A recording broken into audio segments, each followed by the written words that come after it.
A recent trend that I've noticed in gaming is company-like games, which is a pseudo-genre that is typically an online co-op with the undercurrent theme being capitalism, economic inequality, the other stuff. It's mostly popular through strong word of mouth, albeit through content creators trying to feed their family or Steam's very positive review. It does make for a decent meal as a horror game, but turned to a funny good time with the boys through the advanced technology of proximity chat. But these company-like games sort of comfortably slots itself in the horror comedy genre, starring Seth Rogen. And also just a heads up, this is just another mindless ramble from your local substitute teacher. It's unwarranted and a little all over the place, so don't expect a smooth transit. Exhibit A, Lethal Company.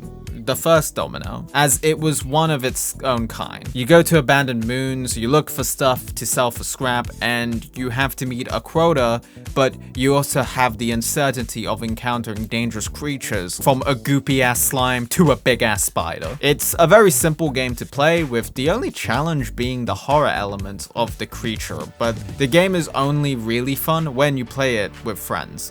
If they have proximity chat on, that is. Because hearing your friend getting cut off mid-scream is funny.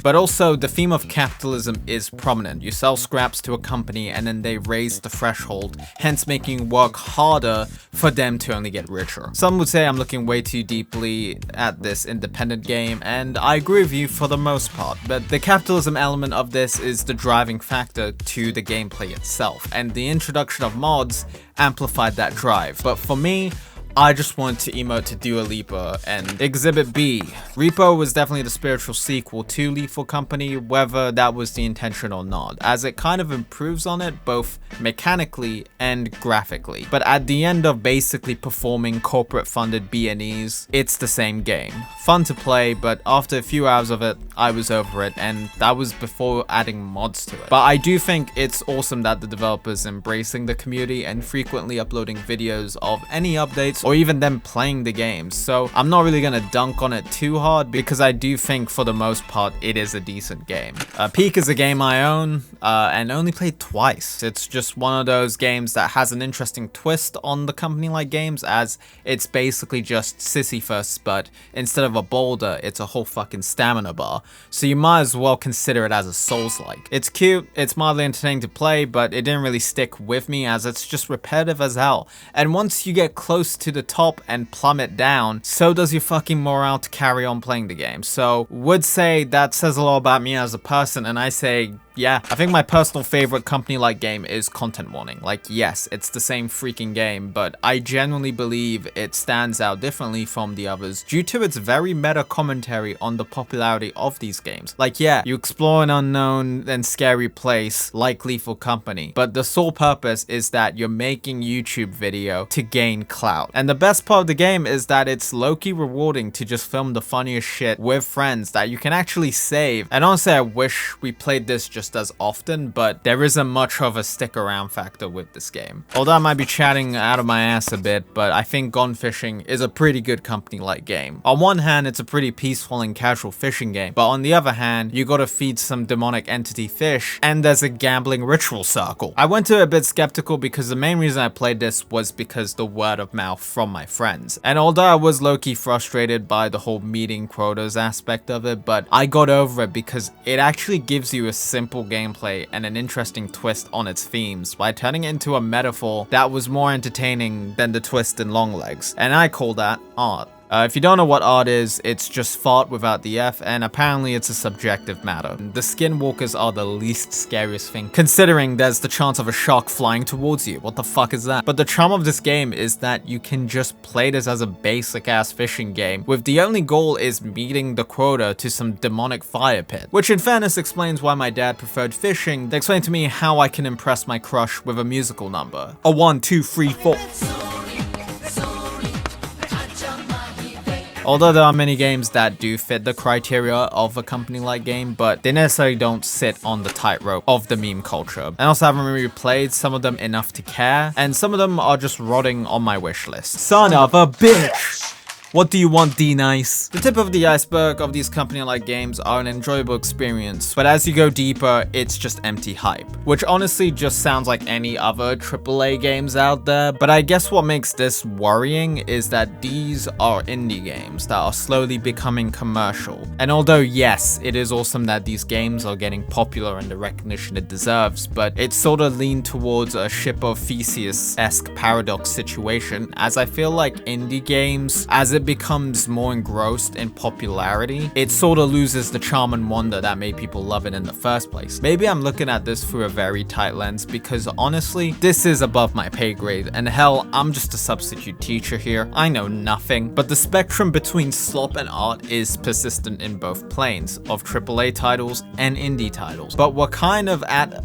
an awkward stance with gaming as we're unknowingly latching onto an experience that is the same shit over and over and over again, but it's still made entertaining to us through the sense of familiarity as well as the guise of self-awareness and irony, and also post-release updates. It's postmodernism weaponized. Kinda. Load up the VHS. There are many books and a whole Wikipedia page about postmodernism that I, and as well as many of you, have taken great pleasure in pretending to read, but in a very malformed nutshell, it's a movement that is sort of critical or skeptical of the ideas of modernism, which is embracing life with reason and progression, which in itself is cool and all, but life sometimes throws curveballs that isn't reasonable or progressive. But under the context of art, it's pretty much the idea of the existence of something is a reference to something else, in which itself is a reference to something. It either criticizes, ridicules, or plays around with the ideas of established norm of our life and media that we consume. Not you, McDonald. It's kind of like satire in nature, but with a mix of the bootstrap paradox. I don't know, it's there to make us overthink our existence and purpose, and it can either be thought-provoking or very hollow. But the cool thing about this whole thing is that it's subjective. An example of this could be Stanley Parable, as it's a game that makes you self-aware of your choices as a player, whilst also having an unreliable narrator just narrating everything you do. Hell, even the Sims game can be accounted for as you are running a simulation of a digital life, whilst also having DLCs that amounts to nothing, despite it being priced for nearly 1,400 in Great British pounds. Even if the themes are very present, but I think where a company like games fits into postmodernism is that these games are just simulated jobs. What the hell am I looking at? We are more than willing to indulge in a hyper-real simulation as opposed to existing in a very real simulacra, because reality itself has reached a point where it's just become very dull, and with VR and hilarious AI slop alongside Roblox Gym Simulator, it makes sense to simply detach. I think this is getting a little too existential for my liking, but here's a meme I made. I think the impact font goes harder than any font out there, unless if it's Helvetica. Lamar, are you taking notes or are you texting? Okay, I'm Mark Wahlberg. For generations, the gaming industry has been in the limo backseat,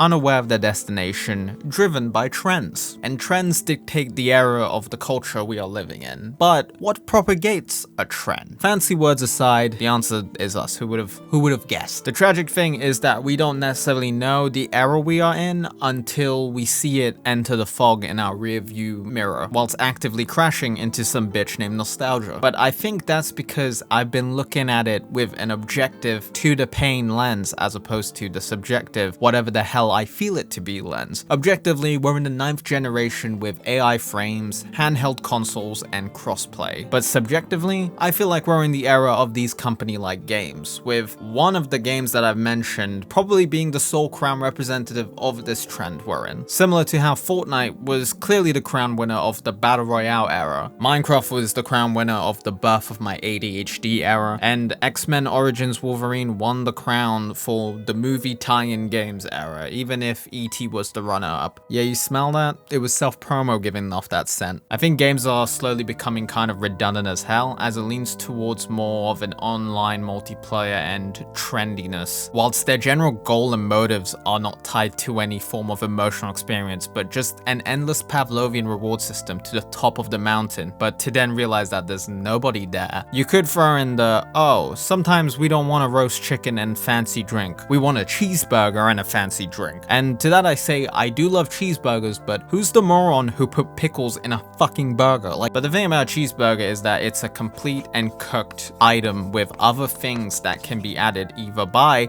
the chef or the eater. Not half of a freaking burger that is somewhat undercooked, but we excuse it because early access is slapped onto the banner, so it's really our fault for expecting a burger experience that'll be ready on Christmas 2030. As much as I can dish out a waffle stomp worth of opinions on these games, and most games to be depressingly fair, but they are entertaining as hell. The gameplay might be an appealing factor, but mainly just gaming with the gamer guys and the gamer gals is what makes these company-like games worthwhile and meaningful. And damn, what's a company-like game without good company? I don't know. Okay, well, the bell doesn't dismiss you, I do, okay, class? Closing statements I want y'all to remember, and maybe take down. Company-like games is a word I made up to describe online horror game about meeting quotas made comedic due to the friends you play with. Postmodernism is interesting, even if it barely has anything to do with this topic.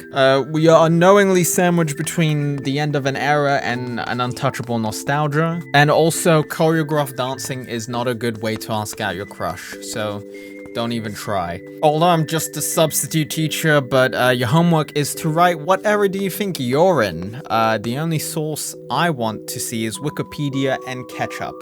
So yeah, on that note, class dismissed now. Next time we're going to talk about why smoking is cool. Thanks for listening. Have a good night.